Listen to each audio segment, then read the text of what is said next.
My personal opinion is that I think it's a bit early. I think that in at least a few weeks, probably a month until schools have closed, when the risk of transmission within schools falls during summer holidays. It then gives us another 4 weeks worth of data to collect about how the virus is growing in the population, what sort of rate it's growing at, how is it doing it relative to the previous strain, the B1.17. And also how effective our vaccines are against this new virus. And all of that information is coming in weekly, and it'll enable us to build up a better picture while staying safe and maintaining the gains we made through that really painful 3 or 4 months that we had.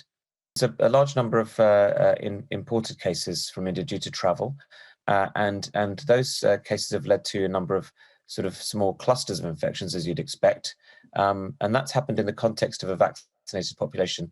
So we must remember that. And of course, we know that many of those infections were in unvaccinated individuals. So the push to get coverage higher is welcome. But of course, the virus is now spreading nationally. It's in many different parts of the country.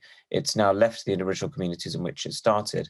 And so we have the real risk now of generalized transmission in young people who are not vaccinated, and of course school-aged children, as well as those who are vulnerable and haven't responded to the vaccine. We're looking at the data. We're making sure that we can use the latest information rather than speculating now. We've set the timetable that we'll make a decision in a couple of weeks' time. We've only got to wait a couple of weeks that we can make the decision based on that last data rather than speculation.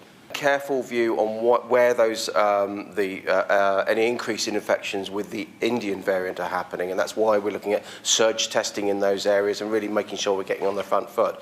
But by accelerating the vaccination program, making people get those second jabs, at the moment, look, all the tests are talking about the 4 tests that we have are looking at the number of cases, but also hospitalisations, and those vaccinations can help us break that cycle of people having to go to hospital if they get COVID, and that's what's going to keep us on the roadmap.